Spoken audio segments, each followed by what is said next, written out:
Selamat pagi para netizen dimanapun kita berada, salam inspirasi bagi kita semua. Ini agak lumayan menarik begitu kan. Ternyata Hasto ya kena karma sendiri begitu ya.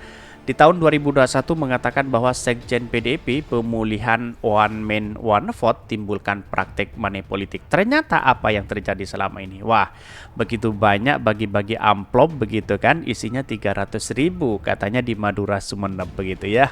Tertera di situ begitu ada logo PDIP begitu kan. Ya kalau ingin sedekah jangan sampai ya pada hakikatnya diberi logo PDIP begitu kan. Seperti ini saya tunjukkan ya. Ini komentar-komentar netizen ya agak pedas sekali begitu kan. Ya ini, jika foto amplop dari kader PDIP yang beredar ini benar, apakah PDIP masih layak mendukung Pileg kembali ke sistem-sistem proporsional tertutup? Kok bisa teriak ya di keluar soal politik uang tapi gagal teriak ke kadernya sendiri? Gimana menurut kalian? Inilah karma sendiri begitu kan ya. Hasto mengatakan di 2021 ya pemilihan one man one vote timbulkan praktik money politik. Ternyata kader PDIP selama ini menunjukkan bahwa ya ini karma begitu kan ya. Kalau orang disuruh ya, disuruh jangan disuruh jangan itu ini begitu kan, tahu-tahunya kader sendiri yang melakukan itu begitu. Ada apa ya? Pada hakikatnya ya seperti itu begitu kan. Ngelesnya masuk akal. Ini banyak sekali. Kenapa banyak kader yang tidak patuh dengan aturan? Mungkin kurang pembekalan serta sanksi ketuanya. Ini banyak sekali ya. Seharusnya Hasto kurang tegas begitu kan ya. Ini banyak sekali. Di tempatku ada loh dewan dari partai PDIP memberikan pinjam 5 juta buat para pedagang ya, nggak pakai agunan, hanya KTP dan KK, tapi harus nyoblos dia. Ya enak lah kalau dikasih dengan itu begitu kan ya. Apakah dengan cara-cara seperti ini begitu? Sejak memasuki usia boleh mencoblos, saya tidak pernah memilih calon maupun partai dari PDIP. Alasannya yaitu begitu banyak begitu kan ya. Bahkan Bawaslu hari ini mingkem dan tutup mata begitu kan. Padahal ya kalau kita melihat situasi dan perkembangan hari ini masih dijadikan sebagai tempat politik, wah ini kacau begitu kan ya. Bahkan ya bagi-bagi sembako di situ, bagi-bagi amplop di situ dan isinya 300.000. Bayangkan 300.000 itu banyak, luar biasa banyaknya begitu kan ya. Tetapi ya lihat realitasnya begitu kan. Wah, ini hitung-hitungannya ini. Ini nih, nah ini kan ada logo PDIP di sini begitu kan. Siapakah mereka? Itu yang menjadi pertanyaan hari ini begitu kan. Ada video tapi nggak jelas logo amplopnya tersebut. Beda isinya, dari siapa, untuk keperluan apa, di masjid mana, jawabannya siapa. Bisa saja bikin video foto itu fitnah apalagi jelang pemilu. Ya, lihat saja begitu kan yang beredar hari ini begitu kan ya.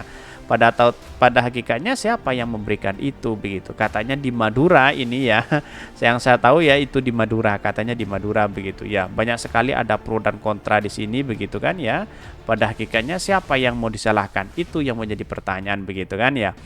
Ya, begitu banyak sekali ini. Ini kan logonya PDIP begitu kan. Banyak sekali, wah. Ini calegnya aja seperti itu, apalagi capresnya. Pada personal tertutup, caleg PDIP nomor 1 akan mengeluarkan biaya 2 kali lipat. Biaya mahar ke partai untuk mendapatkan nomor urut 1 potensi dilelang, dan biaya pemenangan yang sebenarnya akan bertumpu pada nomor 1, terlebih nomor di bawah tidak ada yang jalan.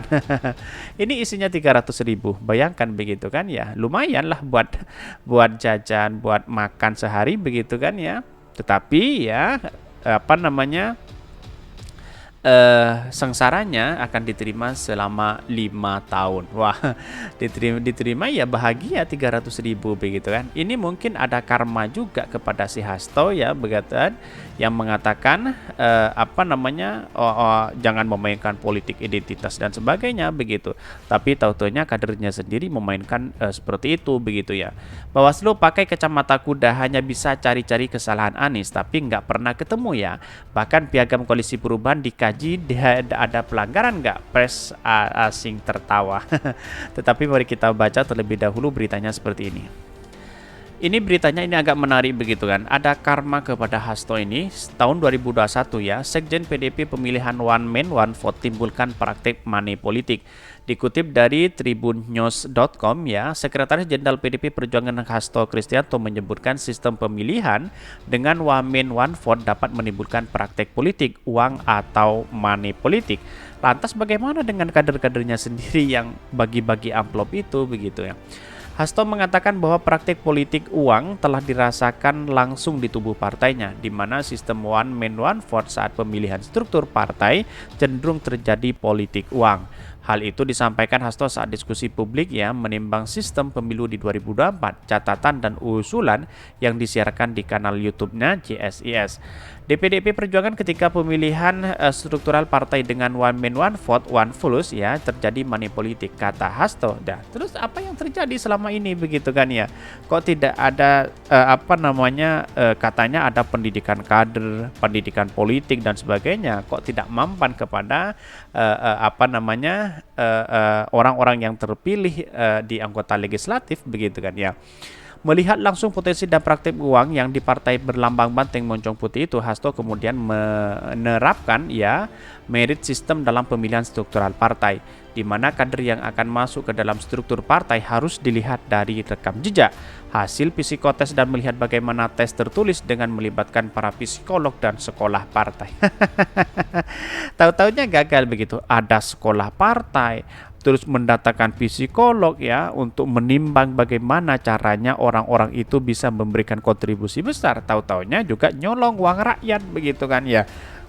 Banyak sih Harun Masiku, terus kemudian yang beredar amplop ini katanya di Madura begitu kan, di Sumeneb begitu ya. Sehingga money politik bisa ditekan hasilnya selama pandemi kita telah meresmikan 81 kantor partai atas nama PDIP karena biaya internal partai bisa kita tekan, ucap Hasto. Wah, kita tahu sendiri begitu kan, dari mana uang itu kan begitu pertanyaannya hari ini begitu kan ya. Publik sudah tahulah siapa mereka begitu kan. Hasto pun mengatakan bahwa para pendiri bangsa terdahulu sudah sangat baik mengutamakan sistem demokrasi Pancasila, di mana terdapat musyawarah mufakat dalam mengambil sebuah keputusan. Bahkan jadi merit system dengan demokrasi Pancasila yang dipimpin oleh ideologi Pancasila yang terbukti efektif, tampil dengan penuh percaya diri menghadapi realitas demokrasi yang sangat liberal, jelas Hasto menghadapi realitas. Tahu-taunya bagi-bagi amplop begitu kan yang isinya 300.000 bagaimana begitu kan. Artinya selama ini menurut saya pribadi gagal selama ini Hasto sebagai sekjen begitu kan, memberikan pendidikan politik, memberikan narasi-narasi yang baik, tapi tahu-taunya bagi-bagi amplop mengambil hak rakyat begitu, maling bansos dan sebagainya begitu kan itu kan sudah tercipta di depan mata sendiri begitu kan. Selama ini menurut saya pribadi Hasto gagal menjadi sekjen begitu karena sudah begitu banyak partai PDIP yang kemudian adalah menjadi tersandung kasus korupsi begitu kan kasus suap begitu banyak begitu, apalagi yang di bawah yang belum ditemukan begitu kan cek saja begitu kan. Bahkan seperti ini apakah tidak memainkan politik identitas kalau kita bagi-bagi amplop seperti itu begitu. Itu yang menjadi pertanyaan hari ini begitu. Hasto sudah menekankan sejak dulu tapi gagal begitu kan. Hasto menurut saya pribadi tidak tahu kondisi di lapangannya seperti apa begitu kan karena sukanya nyerang sana sini, apalagi sudah kebakaran jenggot dan kepanasan hari ini karena Anies Baswedan yang selalu diberikan narasi-narasi yang tidak baik. Tahu-taunya Anies Baswedan sekarang sudah jadi calon presiden begitu ditaruh mana mukanya si Hasto begitu, kira-kira seperti itu begitu. Mungkin itu yang kami sampaikan. Tonton terus channel Hodari Podcast Rakyat ini karena ada berita-berita menarik dan viral setiap harinya. Salam para netizen, salam inspirasi bagi kita semua. Jangan lupa di subscribe channel YouTube Hodari Podcast Rakyat ini.